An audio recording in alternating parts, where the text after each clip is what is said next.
მოგესალმებით ძვირფასო მაყურებლებო, მონადირეებო, მეთევზეებო. კარგახანია ვიდეო არ დამიდევს და გარკვეული ჩემი ასე ვთქვათ გულშემატკივრების თხოვნით მინდა დავდო მორიგი ვიდეო იხვის საყვირთან დაკავშირებით. ეს ვიდეო იქნება მეორე ნაწილი, პირველი ნაწილი საუბარი მქონდა საყვირებთან დაკავშირებით, ანუ თუ რა ტიპის საყვირები არსებობს, როგორც შემადგენლობით, ასევე დამახასიათებელი სხვადასხვა ნიშნებით. ამიტომ დღეს კიდევ ერთხელ შეგახსენებთ, რომ 2018 წლის იანვარი არის, იხვი ბევრად არ გვანებივრებს წელს. ალბათ დამოკიდებულია იმ მიზეზებზე, რომ პირველ რიგში არ არის სავარაუდოდ ამინდები და ამასთანავე კიდე რამოდენიმეჯერ იხვი შემოვიდა, მაგრამ სამწუხაროდ მეზენიტეების და ასე რომ ვთქვათ ვაიმონადირეების მიერ დაბრთხალი ფრინველი აქრა ანუ აბარებს თავს შესაფარი მონახა, შესაძლოა არის ნაკრძალებში, ისეთ ტერიტორიებში, სადაც ადამიანი ვერ შედის. აქედან გამომდინარე, სანამ იხვის საყვირზე დავიწყებ საუბარს, მინდა ვთხოვო ყველა მონადირეს, იმ ადამიანს, ვინც თოფი შეიძინა, ან ვისაც უნდა მომავალში შეიძინოს და იყოს მონადირე. ნადირობა პირველ რიგში ეს ესთეტიკური სიამოვნება და ამიტომ ყველას მინდა ვთხოვო, რომ რაც შეიძლება მეტად დაუახლოვდეთ ამ სიამოვნებას სხვადასხვა საშუალებით. რა თქმა უნდა, ბევრი რამ ლიტერატურაში არის წაკითხვა უნდა, ვისაც წაკითხვის დრო არ აქვს, შეიძლება მაშინ ავირჩიოთ ისეთი მონადირე, რომელსაც ასე ეგრეთ წოდებული გარკვეული წლები აქვს უკვე დაგროვებული ამ ნადირობის მხრივ და შეიძლება მასთან ერთად მოხდეს ამ ყველაფრის შესწავლა ნადირობის გასვლებისას. ეს ორი და მესამე კიდე არსებობს უამრავი საშუალება. დღეს 21 საუკუნეა, ინტერნეტი დაიპყროთ ელი მსოფლიო, უამრავი YouTube-ზე უამრავი ვიდეოები არის, როგორც ნადირობის პროცესებზე, ასევე სატყუარებზე, ასევე შენიბღვაზე. ამიტომ ჩემი თხოვნა იქნება, რომ სანამ თოფს ავიღებთ და უშუალოდ გადავდგავთ ნაბიჯ სანადირო წასასვლელად, ცოტა დავინტერესდეთ მაინც თუ რა და როგორ. რათა არ მოხდეს ისეთი რაღაც, რომ მაგალითად ჩემ მაგალითზე ვიტყვი, რომ სეზონზე შეიძლება 2-3-ჯერ მომიწევს გასვლა და მაშინაც კი ვაწყდები ისეთ მომენტებს, რასაც ვქვია ვაი მონადირეების მიერ დამბრთხალი ფრინველი, ცხოველი და ასე შემდეგ. ეს რაც შეეხება მოკლე შესავალს. ეხლა გადავალ ძირითადზე, ანუ საყვირთან დაკავშირებით. ვისაუბრებ ჩემს ეს უпроსტად ეს ამერიკული საყვირი არის, რომელიც არის შექმნილი აკრილიკისაგან. სპეციალურად ავარჩი აკრილიკი. ეს საყვირი ცოტა მაღალბიუჯეტიანია, მაგრამ ამართლებს აი სრული მნიშვნელობით, იმიტომ რომ ჯერ ესეთი აკრილიკი არის ის ტექნოლოგიური, ასე რომ ვთქვათ, მასალა, რომლის საშუალებითაც საყვირი მუშაობს ბრწყინვალედ როგორც ყინვაში, ასევე ჩვეულებრივ ამინდში.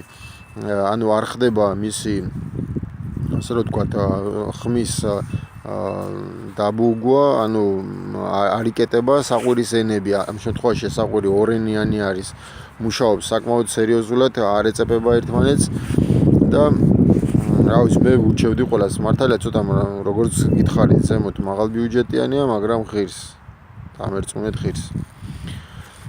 ეხლა რაც შეეხება უშუალოდ საყვირზე მუშაობას, ანუ პირველი და ყველაზე მთავარი, ეხლა ძალიან ბევრი მონადირე ხვდება წელსაც ჩარშანწინ, ანუ რაც ნადირობ რა ეს პერიოდები და ყველა მეუნება როგორ უყვირი, ანუ როგორ გამოსცემ ამ ხმას, ანუ პირველ რიგში ყველაზე მთავარი ეს არის თავად საყვირი, შემდეგ უკვე ხმების დამუშავება და ამას არ ჭირდება ეხლა თვეები და წლები. ამას ჭირდება უბრალოდ შინაგანი განწყობა, მონდომება და შემდეგ გარკვეული მუღამებიც არის. ვეცდები რომ რამოდენიმე ესეთი მუღამი დღეს გითხრათ. პირველი და ყველაზე მთავარი არის, ანუ რის ხარჯზე ხდება საყვირიდან ამა თუ იმ ხმის გამოყვანა, ასე რომ ვთქვათ. ანუ ეს არის ჰაერი. ჰაერი, რომელსაც ჩვენ მასში ვერავთ და შემდეგ გამოდის.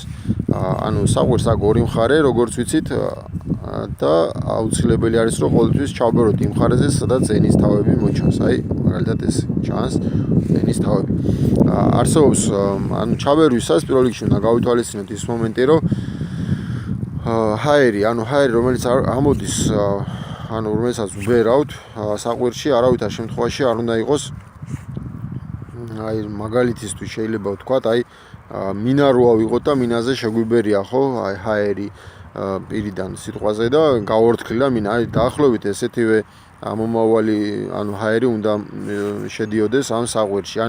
მუცლიდან ამომავალი დაახლოებით პრაქტიკულად რო ვთქვათ, აი როგორც შეგვიბერია მაგალითად რო გაიორთქლოს მინა. აი ესე. არავითარ შემთხვევაში და არ შეიძლება, აი პირველი და ყველაზე მთავარი არის ეს უნდა დაამუშავოთ, რომ მუცლიდან ხდებოდეს ამ ჰაერის მიწოდება საყვირზე. დიაფრაგმა უნდა იყოს ჩართული რა ერთი სიტყვით, რომ მოხდეს ამ ჰაერის შეყვანა. ამის შემდეგ, პირველი არის ეს, მეორე ყველაზე მთავარი ნიშანი, რათა სწორად გამოიკვეთოს ხმა, ეს არის თვითონ უკვე საყვირზე, ტუჩების განლაგება, საყვირს ხედავთ, რომ ფართეპირი აქვს, არის ამაზე ფართეპირიანებიც კიდე მინახავს. ამიტომ სხვადასხვა ხმების გამოყოფისას ან სხვადასხვა მანძილზე ხმის გაშვებისას მე პირადად ვიყენებ ორ ვარიანტს. ერთი არის სრულად, სრულად ვაფარებ აი ამ პირს, ამ შემთხვევაში საყვირის სრულ მონაკვეთს, ხოლო როდესაც გამოვხატავ ისეთ ხმებს, როგორც არის მაგალითად კვების დროს, როდესაც იკვებება იხვი, ამ შემთხვევაში ვიყენებ მხოლოდ ნახევარს, ამ საყვირის პირის ნახევარს, ასე რომ ვთქვათ, აი ესე ვფარავ დაახლოებით ნახევარს. ოღონდ ყოველთვის გაითვალისწინეთ, როდესაც საყვირზე ვაპირებთ ჩაბერვას, ენები უნდა იყოს აუცილებლად ქვედა მხარეს. ესე საყვირს ხო ვიკავებთ, ენა უნდა იყოს ქვედა მხარეს ყოველთვის.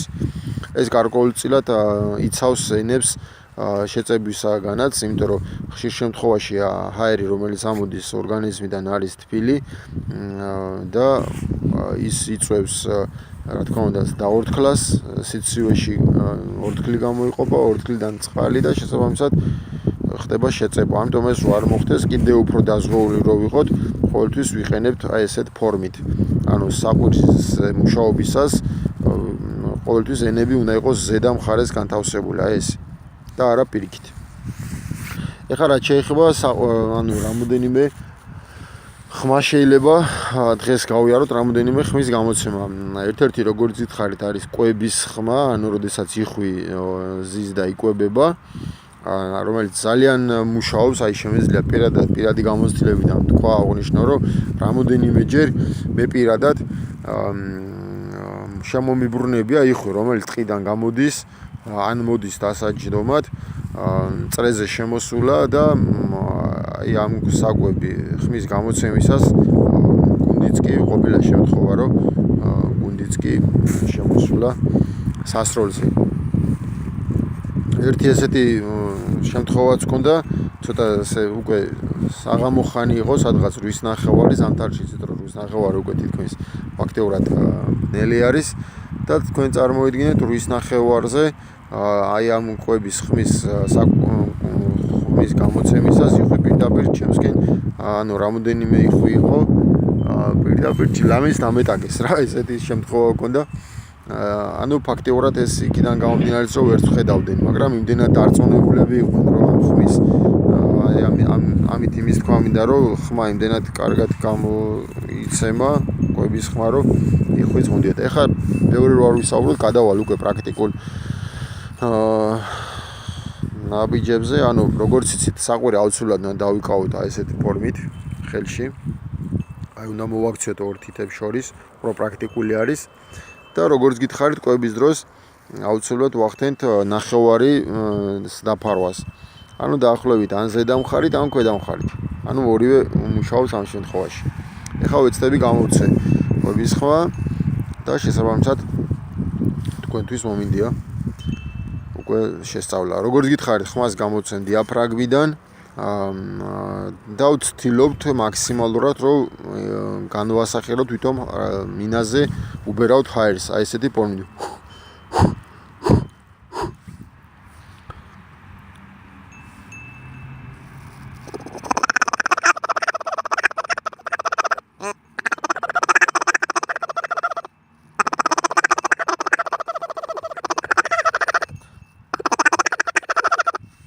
აი ეს არის კვების ხმა, რომელიც ფაქტიურად არის ერთ-ერთი, ასე რომ ვთქვათ, ეტაპი იხვის მოტყუებისას.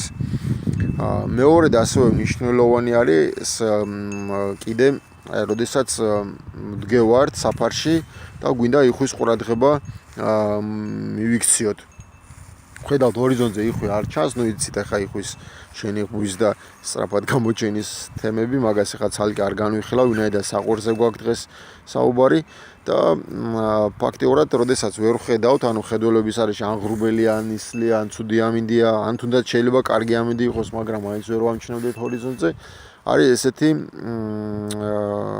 მოწოდების ხმა, ესე ქვია, ანუ იხს რომ მოუწოდოთ, მოვიდეს. ეს არის ამ შემთხვევაში შორი მანძილიდან იხვის მოხმობა, ესე რომ ვთქვათ, ანუ როგორ მოვიხმოთ იხვი შორი მანძილიდან. აი დაახლოებით ესეთი პორტი. ამ შემთხვევაში განსხვავებით პირველი შემთხვევისა, უკვე თლიანად ფარავთ აი ამ სივრცეს და ხდება აი ესეთი ფორმით უკვე იხვის მოყრობა.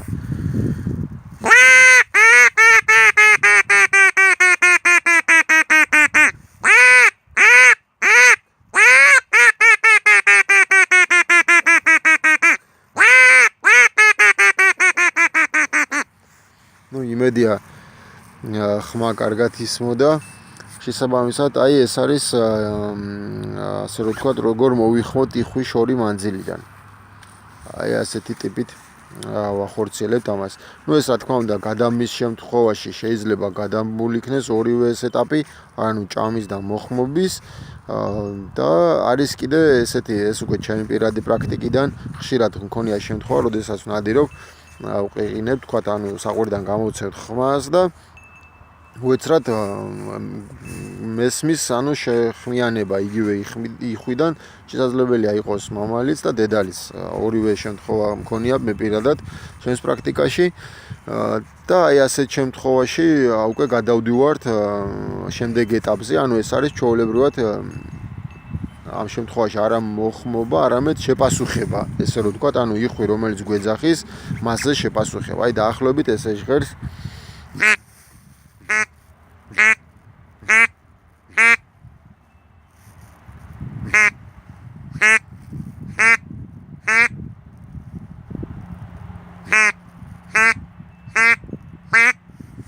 აი დაახლოებით ესეთი ჟღერადობით და ნუ შეიძლება ამას შემდეგ მე უკვე გადაებას შემდეგი ასე რომ ვთქვათ ზახილები და ანუ თლიანობაში ვთქვათ ერთი მონაკვეთი შეიძლება გამოიყურებოდეს ესე.